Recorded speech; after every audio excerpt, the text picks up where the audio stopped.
Hello friends, आप सबका एक बार फिर से भव्या क्लासेस के एजुकेशनल प्लेटफॉर्म पर हार्दिक स्वागत। जैसा कि आप सब जानते हैं कि अभी हम समांतर श्रेणी के बारे में पढ़ रहे हैं, जिसके पार्ट 4 हम कंप्लीट कर चुके हैं। पार्ट 4 में हमने क्वेश्चन नंबर 4 का फर्स्ट टू 5 क्वेश्चन किया। आज हम पार्ट 5 के अंदर उसी क्वेश्चन नंबर 4 का हम क्वेश्चन नंबर 6 से 10 तक को करेंगे। अभी जैसा कि आप जानते हैं, हम एक्सरसाइज नंबर 5.1 अभी हमारा रनिंग है। तो 5.1 का बिना टाइम खराब किए हम अपने अगले क्वेश्चन की तरफ बढ़ते हैं, जिसमें दे रखा है क्वेश्चन नंबर 6 कि ये निम्न में से कौन कौन एपी है, और अगर कोई एपी है तो इसका हमें सार्वंतर ज्ञात करना है, यानी डी ज्ञात करना है, और उसके अगले 3 पद भी आपको क्या करने हैं, ज्ञात करने हैं। तो देखें, सबसे पहले हम इसकी क्या करेंगे, जांच करेंगे। तो यहाँ पे देखें, हम लोग लिखते हैं जांच। तो जांच करने के लिए आपको क्या चाहिए, आपको डी चाहिए। तो डी का फॉर्मूला होता है A2 माइनस A1। A2 का वैल्यू है 0.22, यानी कि 0.22 माइनस 0.2। अब इसके पीछे कुछ नहीं है, इसका मतलब आप 0 लगा सकते हैं। तो यहाँ देखें, 2 में से 0 गया, 2 बचेगा, 2 माइनस 2 0 होगा, पॉइंट के बाद 0 होगा।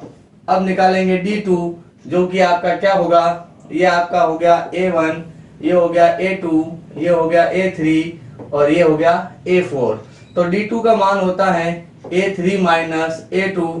A3 की वैल्यू है आपके पास 0.222 माइनस 0.22। मैंने पहले भी कहा, यहाँ एक संख्या कम है तो आप क्या लगा लीजिए, 0। 2 में से 0 गया तो आपके पास 2 बच गया, 2 में से 2 गया, 0 बचा, 2 में से 2 गया, फिर से 0 बचा, पॉइंट के बाद 0। तो यहाँ आप देख पा रहे हैं कि D1 की वैल्यू जो है हमारे पास, जो हमने D1 की वैल्यू निकाली है, वो D1 की वैल्यू यहाँ पे आई है 0.02 और यहाँ आई है 0.002। यानी आप यहाँ पे लिख सकते हैं कि D1 का मान बराबर नहीं होगा D2 के, इसलिए यह AP नहीं होगी। तो ये हुआ आपका आज क्वेश्चन नंबर 6, जिसके अंदर सार्वंतर समान नहीं होने के कारण यह एपी नहीं है। फटाफट आप इसका स्क्रीनशॉट ले लीजिए। इसके बाद हम अपना अगला क्वेश्चन की तरफ बढ़ते हैं। ठीक है, देखें अगला क्वेश्चन क्या कह रहा है, क्वेश्चन नंबर 7, जिसके अंदर देखें आपको क्या दे रखा है। अगर मैं इसी क्वेश्चन के अंदर ऊपर ही लिख दूं कि ये हमारा A1 हो जाएगा, ये हमारा A2 होगा, ये A3 होगा और ये हमारा A4 हो जाएगा, तो हम यहाँ पे क्या करते हैं, जांच करते हैं कि क्या ये एपी है या नहीं। तो एपी होने के लिए हमारे पास क्या होना चाहिए कि D1 का मान होता है A2 माइनस A1।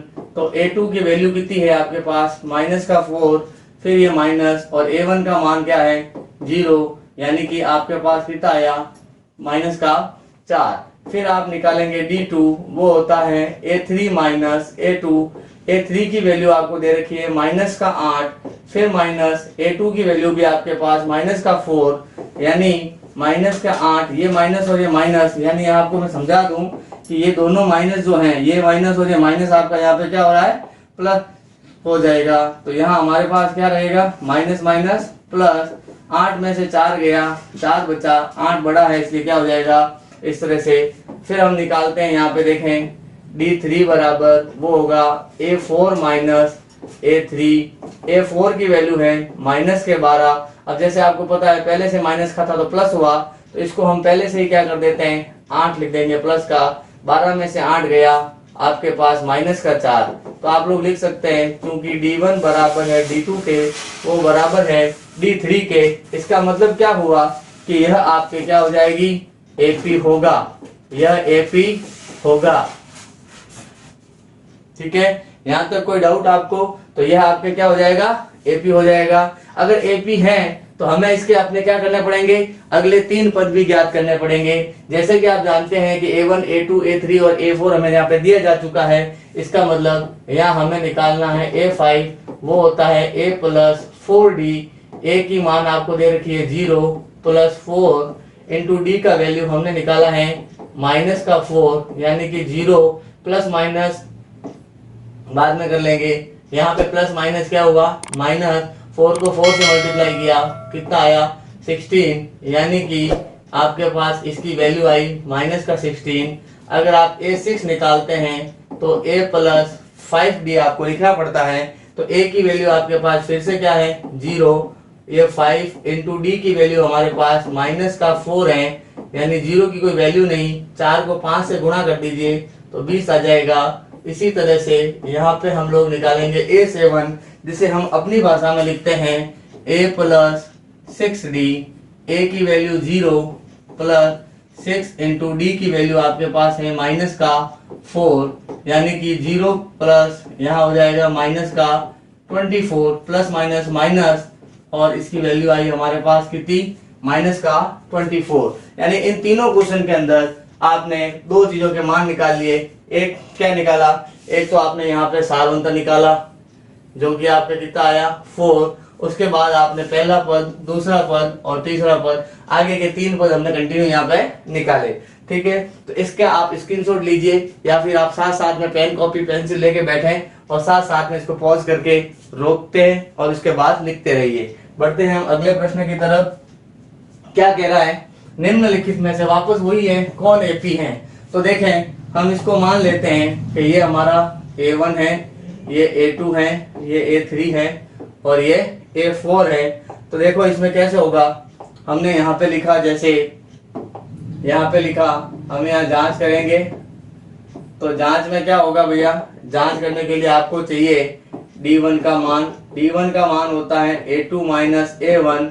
A2 का वैल्यू माइनस का 1/2, फिर ये पहले से माइनस है तो प्लस हो जाएगा, यानी यहाँ कितना आया 0।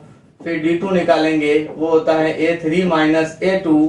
तो A3 की वैल्यू भी आपके -1/2 और वो पहले से माइनस है तो ये हो जाएगा प्लस का, यानी 0। आगे सेम संख्या है इसलिए हम लोग लिख सकते हैं कि D1 बराबर है D2, अतः यह आपकी AP होगी।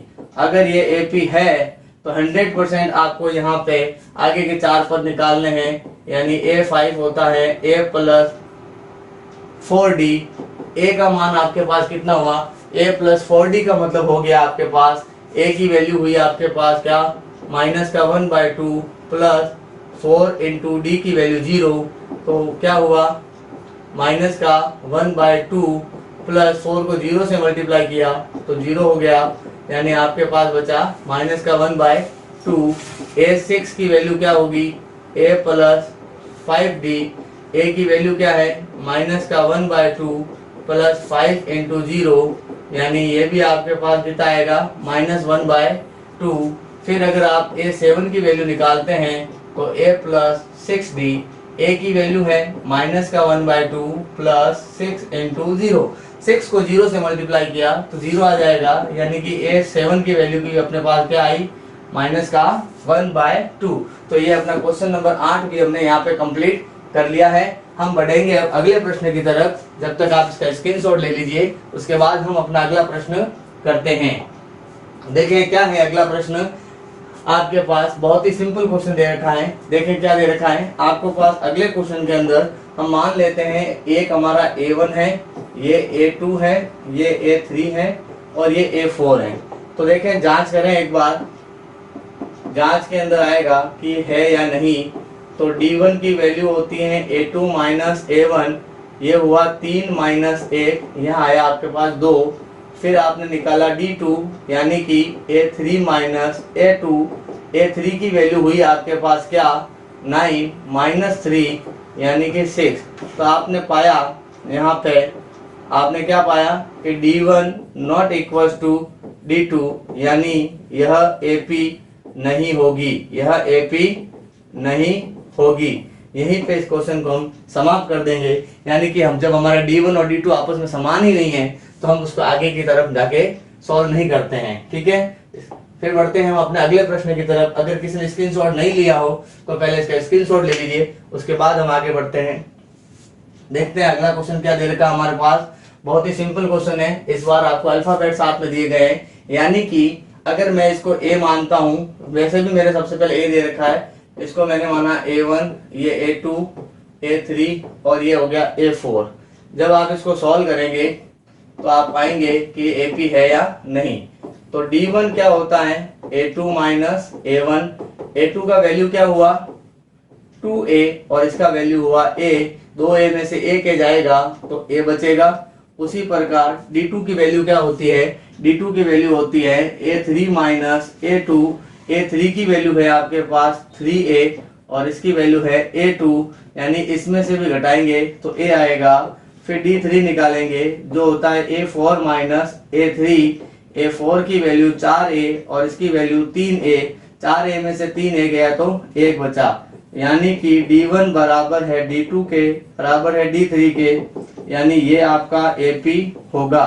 अगर ये AP है तो आपको इसके 4 पद भी फाइंड करने हैं, यानी 3 पद और फाइंड करने हैं। तो 4 तो दे ही रखे हैं, पांचवा होता है A5 यानी A प्लस 4D। A की वैल्यू A, 4 गुणा A, 4 एकम 4, 4 और 1 कितने हो गए 5A। फिर आप निकालोगे A6। A6 का मतलब होता है A प्लस 5D।